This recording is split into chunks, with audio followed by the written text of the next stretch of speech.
কক্সবাজার বেড়াতে গেলে Himchari eco tourism কেন্দ্র একটা মাস্ট ভিজিট প্লেস, যেটি ডলফিন মোড় থেকে মেরিন ড্রাইভ ধরে মাত্র 12 কিলোমিটার দূরে। হিমছড়ি ইকো ট্যুরিজম কেন্দ্র জায়গাটি যে কারোরই পছন্দের তালিকায় শীর্ষে থাকার কথা, কারণ এখান থেকে একই সাথে জঙ্গল এবং সবুজে ঘেরা সুদৃশ্য পাহাড় দেখা যায়, সেই সাথে সুনীল সমুদ্রের বিস্তীর্ণ জলরাশির অসাধারণ একটা ভিউ পাওয়া যায়। এখানে আরো পাহাড়ি ঝর্ণার শীতল জলে শরীর ভিজিয়ে নেওয়ার সুবর্ণ সুযোগ তো রয়েছেই, মানে সোনায় সোহাগা ব্যাপার।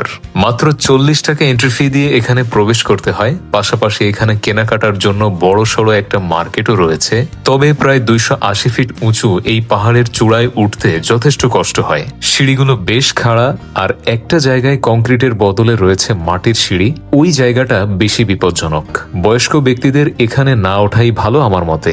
তবে সবকিছু ছাপিয়ে যখন পাহাড়ের চূড়ায় ওঠা যায়, তখন নির্মল বাতাস, সাথে সবুজে ঘেরা পাহাড় এবং সমুদ্রের চমৎকার একটা ভিউ দেখে নিমিষেই মন প্রশান্ত হয়ে যায়, সমস্ত ক্লান্তি দূর হয়ে যায়। সুন্দর সুন্দর ছবি তোলা যায়, ভিডিও করা যায় এখান থেকে।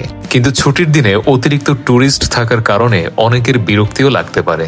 এক টিকিটেই পাহাড়ের চূড়া থেকে সবুজে ঘেরা বিশাল পাহাড়, সুনীল সমুদ্র, শীতল জলের ঝর্ণা সবকিছুর দেখা মেলে এখানে এলে, যেটি নিমিষেই আপনার মন ভালো করে দিবে। আপনারা কে কে এই প্লেসটিতে ভিজিট করেছেন কমেন্টে জানাতে ভুলবেন না।